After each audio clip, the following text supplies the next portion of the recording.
आज की खबरों की ओर।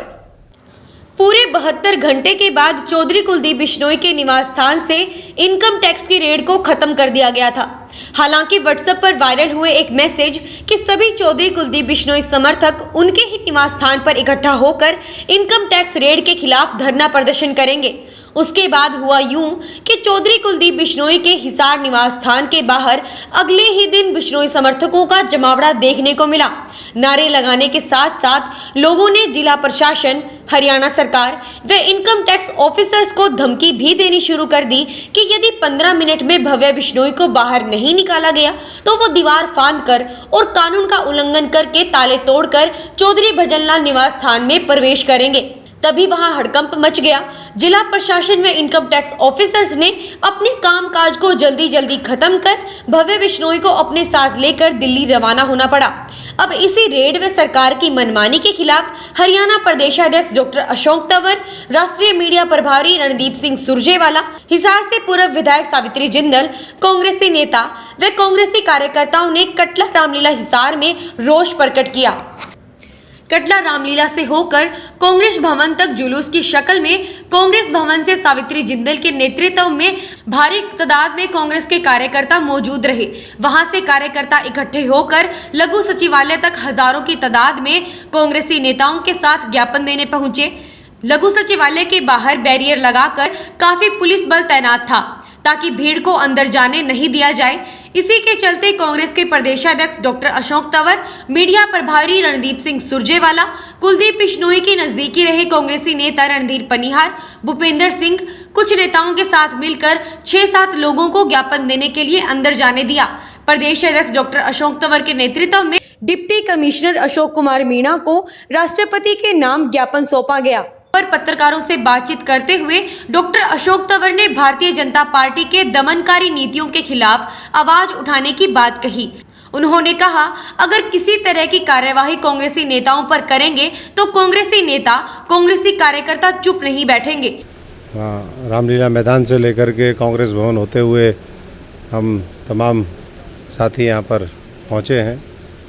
वैसे तो ये कई दिन से, क्योंकि विपक्ष में है और जनता के लिए संघर्ष करना ये हमारी जिम्मेदारी बनती है, और हमने कानून व्यवस्था को लेकर के तमाम, चाहे वो भ्रष्टाचार हो, चाहे महंगाई हो, जिस तरीके से लगातार एग्ज़ाम लीक हो रहे हैं, पेपर लीक हो रहे हैं और सरकार जो कार्रवाई नहीं कर रही, तमाम मुद्दों को लेकर के डीजल पेट्रोल पहले से तय था, लेकिन जो 4 दिन के घटनाक्रम बने तो हमने इसको जो है दोनों कार्यक्रमों को एक वो करके और दोनों यहाँ पर ज्ञापन सौंपे हैं।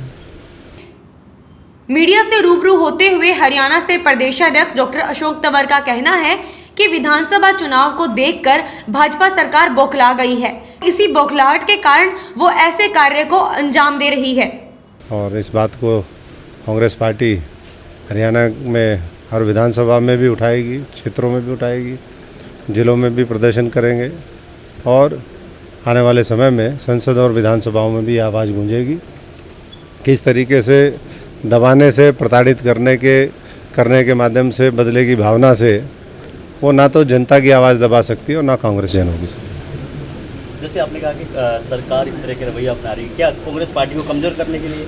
नहीं, कमज़ोर तो कांग्रेस को नहीं कर सकते ये लोग, लेकिन चुनाव से ऐन पहले जब 1-1.5 महीना आचार संहिता, कोड ऑफ कंडक्ट लगने में बचा हो और इस तरह की कार्रवाई करे तो निश्चित तौर पर कहीं ना कहीं वो राजनीति से प्रेरित मामले होते हैं।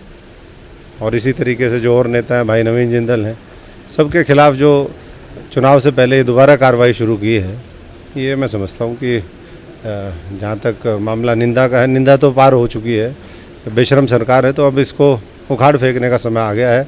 और उसके लिए हम पूरी जनता से भी अपील करते हैं और सब नेता अपने अपने तरीके से इसका विरोध प्रदर्शन अलग अलग हरियाणा के हिस्सों में करें।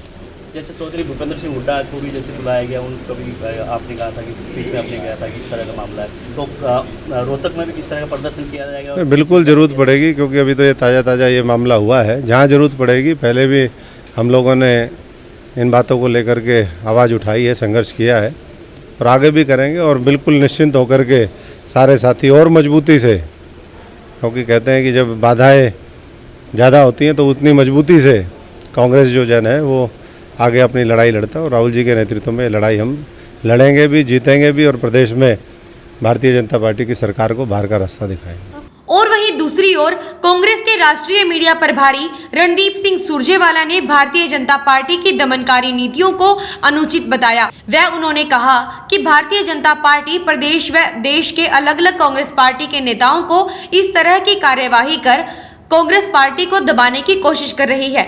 रणदीप सिंह सुरजेवाला ने इनकम टैक्स विभाग की कार्यवाही से चौधरी कुलदीप बिश्नोई की माताजी 82 साल उम्र की जश्मा देवी को नजरबंद करने पर भी अफसोस जताया।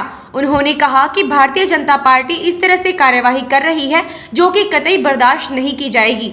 डॉक्टर अशोक तंवर जी बता ही चुके हैं, अंग्रेज ने हिंदुस्तान के लोगों और कांग्रेस के नेताओं का दमन चक्र एक समय में आज़ादी से पहले किया था। वो भी देश की, प्रदेश की, इस देश के लोगों की आवाज़ दबाने का षड्यंत्र था। आज के सत्ताधारी भाजपाई काले अंग्रेज के समान हैं और एक बार फिर वो कांग्रेस नेताओं पर ताबड़तोड़ मुकदमे दर्ज कर उन्हें प्रताड़ित कर ये कोशिश कर रहे हैं कि कांग्रेस के लोग घबरा जाएं तो विपक्ष समाप्त हो जाए। पर आज संघर्ष दिवस है। देख लिया होगा आदरणीय खट्टर साहब और मोदी जी ने कि कांग्रेस के लोग और मुखर होंगे। जिस प्रकार से 4 दिन तक कुलदीप बिश्नोई जी, उनकी धर्मपत्नी, बेटे और सबसे महत्वपूर्ण 85 वर्षीय पूर्व मुख्यमंत्री जी की धर्मपत्नी और पूर्व विधायक जश्मा देवी जी को पुलिस से नज़र बंद करवा कर रखा गया, इससे निंदनीय और घृणित कार्य कोई हो नहीं सकता। मोदी जी, खट्टर साहब, क्या कोई किसी की 85 साल की बीमार माँ को 4 दिन तक जबरदस्ती नजरबंद करता है? क्या किसी नेता की बीमार मां को, जो पूर्व मुख्यमंत्री की पत्नी है, पूर्व विधायक स्वयं हैं, 4 दिन तक नजरबंद रखना एक घृणित कार्य नहीं, अमानवीय कार्य नहीं? उनका क्या कसूर है जश्मा देवी जी का? केवल यह कसूर है कि वो श्री भजन लाल जी की धर्मपत्नी है और कुलदीप बिश्नोई की माता हैं। अब आप सत्ता के अहंकार में इतने गरूर, आपके सत्ता का अहंकार का इतना गरूर आपको हो गया, अहंकार हो गया कि आप विपक्षी नेताओं की माताओं को 4 दिन तक पुलिस से नजरबंद करवाएंगे। इनकम टैक्स, ईडी और सीबीआई अब भारतीय जनता पार्टी के फ्रंटल डिपार्टमेंट्स बन गए हैं। अब भाजपा का चुनाव प्रचार और चुनाव प्रणाली केवल वो करते हैं। पर एक बात समझ लें आदरणीय खट्टर साहब और मोदी जी, अहम और बहम हमारे देश का इतिहास है, किसी सत्तासीन व्यक्ति का नहीं रहा, आपका भी नहीं रहेगा।